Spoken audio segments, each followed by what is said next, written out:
والصلاة والسلام على سيد الأنبياء والمرسلين وعلى آله وأصحابه أجمعين أما بعد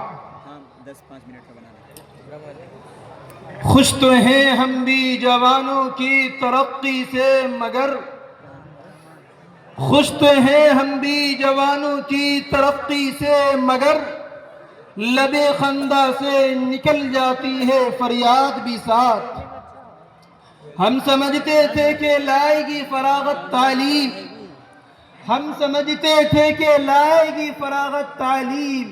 کیا خبر تھی کہ چلائے گا الحاد بھی ساتھ آج کے اس عظیم الشان اجلاس عام کے صدر باوقار معزز سامعین و حاضرین اور پردہ نشی خواتین کوئی بھی علم و فن اور ہنر ہو اس کا سیکھنا اور طلب کرنا قابل تعریف ہے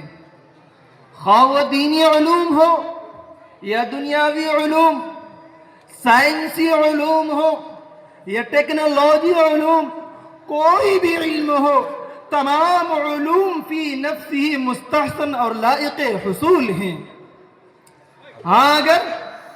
آپ حاصل کردہ علوم سے اسلام کی نشر و اشاعت کریں گے دین کی ترویج و تبلیغ کریں گے شریعت اسلامیہ سے نابلد اور ناواقف لوگوں کو اسلامی تعلیمات سے روشناس کرائیں گے تو یہ علم ذریعہ نجات بنے گا اعلی و عرفہ مقام عطا کرے گا اس کے برعکس جب آپ حاصل کردہ علوم سے اسلام کو نقصان پہنچائیں گے قرآن پر اعتراضات کریں گے شریعت اسلامیہ کی شبیہ کو داغدار بنائیں گے تو یہ علم وبال جان بنے گا ذلت و رسوائی کا سامان بنے گا برادران اسلام علم ایک ہے صرف طریقہ استعمال کا فرق ہے اگر حاصل کردہ علم کو کار خیر میں لگائیں گے تو باعث خیر بنے گا اور اگر کار شر میں لگائیں گے تو باعث شر بنا تو معلوم ہوا کہ علم رحمت خداوندی کا ذریعہ ہے اور غضب الہی کے سبب بھی اس لیے میں کہتا ہوں کہ آپ شوق سے اپنے بچوں کو اسکولوں میں پڑھائیں کالجوں میں ایڈمیشن کرائیں ڈاکٹر اور انجینئر بنائیں گریجویشن کرائیں بڑی بڑی ڈگریاں دلوائیں اس پر کوئی اشکال نہیں آپ کو مکمل اجازت ہے خوب ترقی کیجئے علوم و فنون میں کمال پیدا کیجئے مگر اکبر الہ آبادی کا یہ پیغام اپنے ذہنوں میں رکھیے کہ تم شوق سے کالج میں پڑھو پارک میں کھیلو کہ تم شوق سے کالج میں پڑھو پارک میں کھیلو جائز ہے غباروں میں اڑو چرخ پہ جھولو مگر ایک سخن بندے عاجز کے رہے یار اللہ کو اور اپنی حقیقت کو نہ بھولو اور اسی کے ساتھ آزاد ہندوستان کے پہلے ایجوکیشن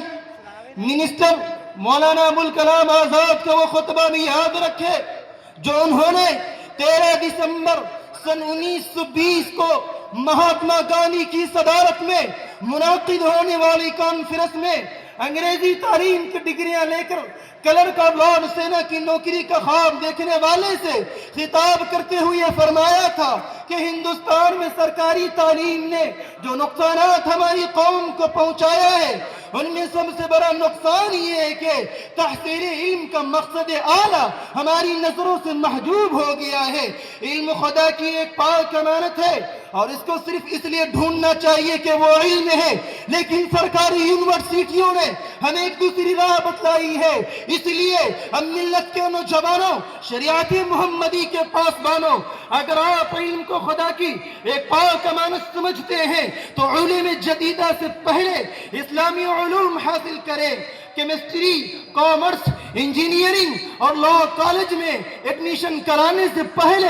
انہیں دینی علوم سے آراستہ کرے کیوں؟ کیونکہ دنیاوی علوم اسی وقت مفید اور کارگر ثابت ہوں گے جبکہ ہم ان سے دینی خدمت انجام دیں گے، اسلامی قلعہ کی حفاظت کریں گے، قرآنی تعلیمات کو عام کریں گے۔ اس کے لیے پہلے قرآن سیکھنا ہوگا، حدیثیں پڑھنی ہوگی، شرعی مسائل سے آگاہ ہونا ہوگا، اور یہ جانکاری آپ کو کامرس لا کالجوں میں نہیں ملے گی، سرکاری دفاتر اور عصری تعلیم گاؤں میں نہیں ملے گی، یہ افسروں اور اہلکاروں کی جھولی میں نہیں ملے گی۔ یہ جانکاری صرف اور صرف مدارس کے بوریا نشینوں میں ملے گی، مدارس کو ٹوٹی چٹائیوں سے ملے گی، علماء صلحاء کی صحبت میں ملے گی، مدارس و مساجد کی بوسیدہ مگر پرشکو